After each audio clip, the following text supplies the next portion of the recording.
Hey everybody, Hi. welcome to another edition of What's for Dinner. It's good to see you all back again. I hope you're doing well. It's about a little after 3:30 on Wednesday afternoon. Had a little bit of a crispy cool day, or at least a crispy cool morning here this morning, and it's warmed up nice though. So anyway, just wanted to remind you guys that nothing that you hear or see today should be considered medical advice. Make sure if you guys have any kind of medical questions, you reach out to your highly trained and knowledgeable Mm. medical provider. This is informational and educational only and entertainment purposes. So where can they find those kind of providers, Teresa? For hormones, worldlinkmedical.com and find a provider near you. And then lowcarbusa.org or smhp.org for Symposium for Metabolic Health Practitioners.org. So, And just as a reminder, if you guys find somebody who can do both hormones and metabolic health, please capture that unicorn and bring them to us. We want to study that. We want to study them. So anyway, so just a reminder for you guys also, if you haven't already, please like or subscribe to our pages if we're on Facebook and YouTube. And our little hashtag is at Teresa Mealy THW. So at Teresa Mealy THW. And anything you guys do with regards to interacting with us today, whether it's putting a comment, even if it's just saying hi, or giving us a like or a thumbs up, or any of those little emojis or whatever, are greatly appreciated because those help with those algorithms that Facebook and YouTube use to help boost our channel. are you So, not going to mention our upgrade?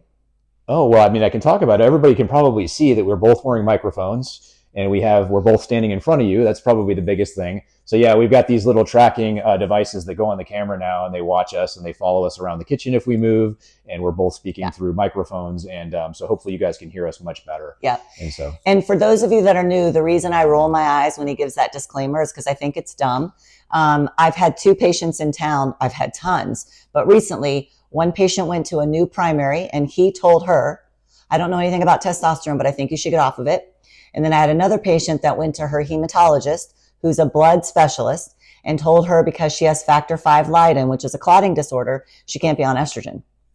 So he's a blood expert, but he doesn't know transdermal or cream estrogen is fine with factor V. That's why I roll my eyes.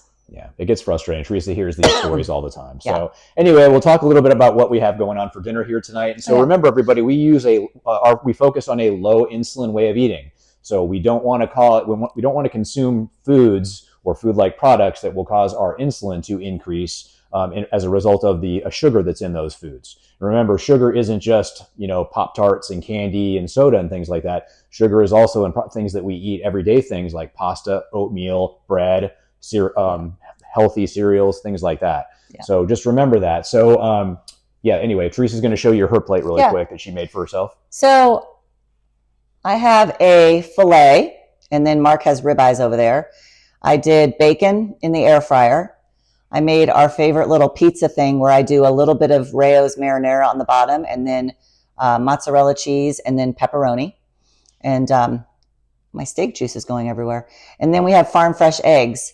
We did a talk yesterday for a homeschool group. One of my patients asked us to come in and talk on nutrition, and they brought us farm fresh eggs and ground beef. Yeah. As a thank you. So that was perfect. That was perfect. People know how to really get to our hearts. Get to our heart. Absolutely. Yeah. It was not expected. So, and also, so let's talk a little bit about like what it is, like our ethos with regards to health, total health and wellness. And yes, that was a plug on our business name too. But anyway, I already mentioned the low insulin way of eating, but if you really want to break this down, and I'm going to keep pounding this pretty much every time we talk, the foundation of it all is sleep, guys and girls. Like if you are not getting a good night's sleep, then you're going to have problems with cortisol, and cortisol is going to cause problems with the way your insulin and your sugar respond and act in your body. And it does not matter how hard you work out or how good you eat. If you're not sleeping properly, that's going to sabotage any efforts that you have. So what is good sleep? It's deep, restful sleep beyond dream sleeping for a minimum of 7 or preferably 8 hours every single night. And a lot of you people are probably like, what are you talking about? There's no way. I got baseball with my kids. We don't eat till 8 or 9 o'clock at night anyway. I know it's tough, guys, but what good is it you do for all your kids and everything you're doing if you're not prioritizing yourself and you can't be healthy? Yeah. So that's the first thing. The next thing is what I already mentioned, and that's the low insulin way of eating. So again, we're trying to eat to keep our insulin as low as possible, okay?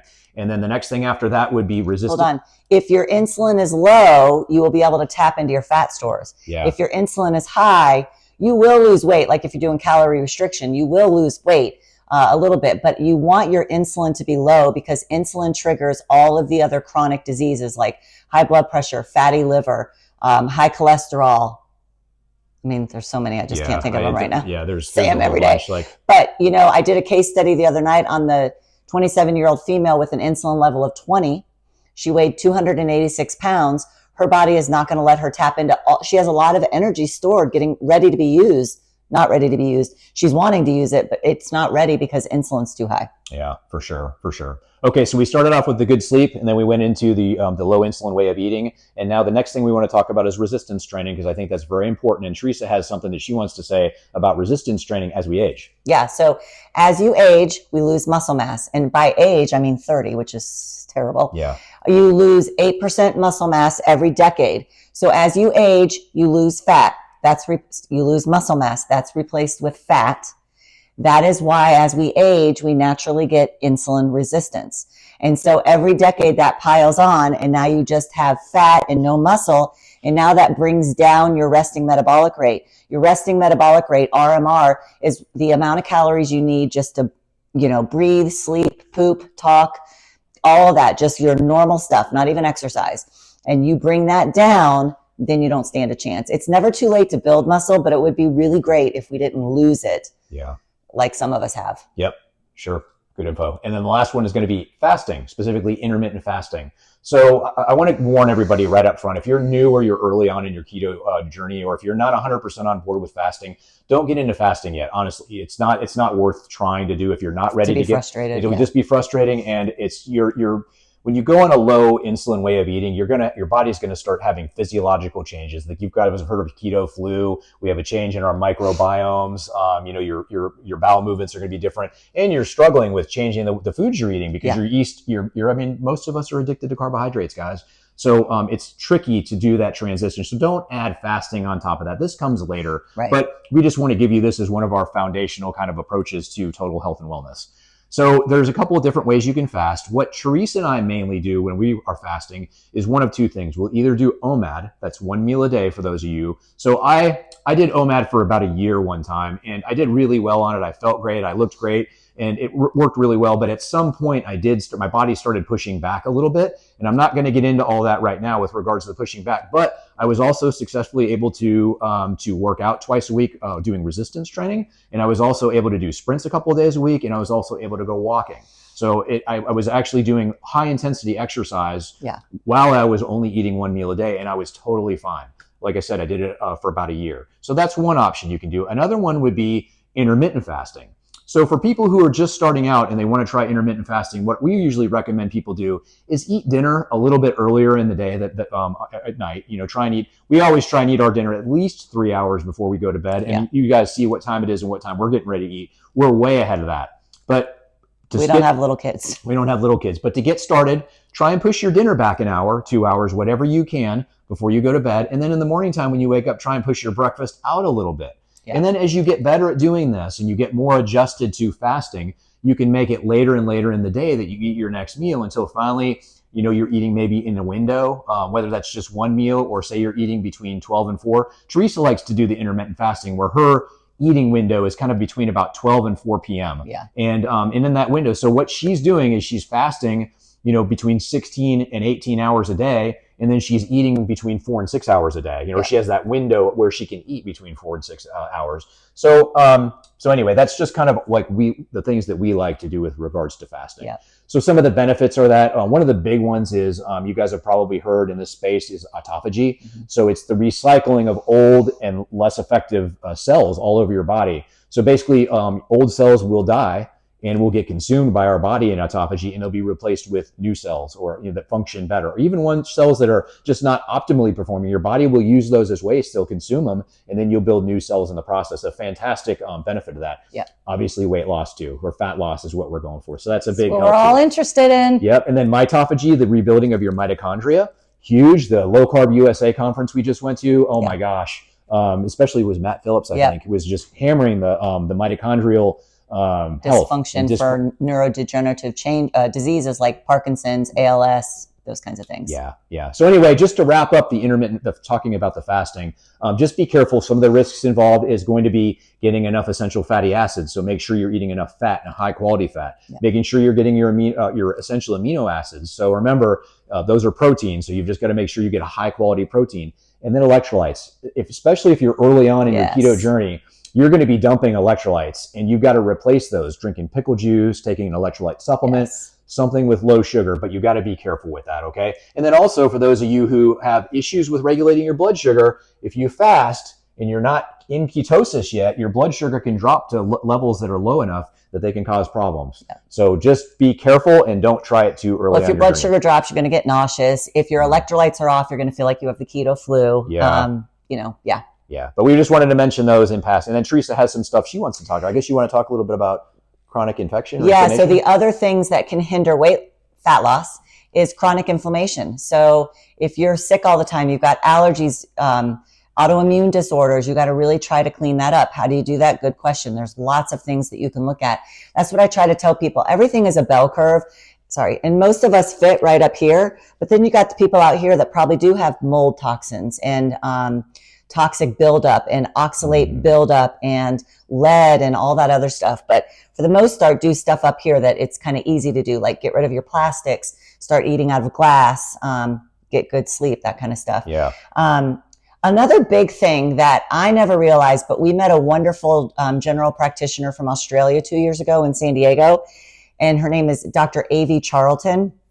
And she talks about breath work all the time, like mouth taping at night. She is on Facebook at DrCharltonLifestyle GP, and she does seminars. She has a podcast now. She does little Facebook lives. So you can learn all about breathing, because if you have dysregulated breathing, your autonomic and parasympathetic system is off. And you may be fine, but your body thinks a saber-toothed tiger is coming because you're just up here. Yeah. So you want to make sure that is in check. And then the other big one I think so many people are underestimating is chronic stress response from unresolved trauma. Trauma does not have to be big. Like someone did not have to, beat you up and put you in the ICU, but little micro traumas from our whole life. And I'm a big believer in generational trauma. And so you can get that in the womb. You might have stuff that you don't even know because your parents, especially me at 53, him at 50, parents didn't talk about stuff parents are talking about these days. Yeah. You don't even know what your parents went through. So I think that can be really important. We have a great EMDR therapist here in town that can help you work through that trauma. And then there's the book, The Body Keeps the Score.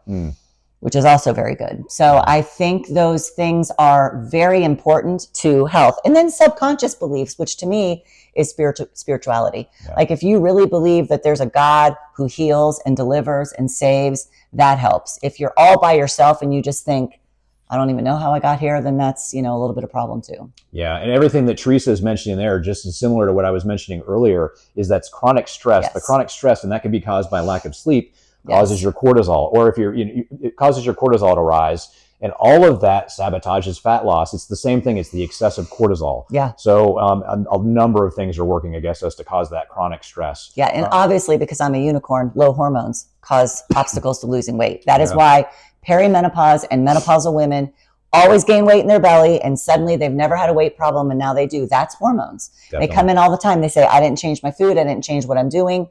But now their hormones are gone, and each decade they're getting older and replacing fat instead of muscle.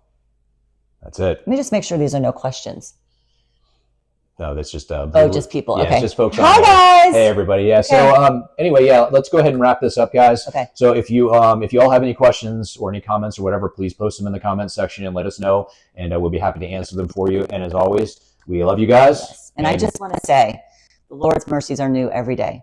Please remember that every single day. He has new mercies for you, and you're not too far gone. Shame and guilt's got to just leave and go and just be gone in the name of Jesus. And that's who you need to rely on. All right, guys. Wow. Powerful stuff. All right. We'll see you next time. We love you all. Bye.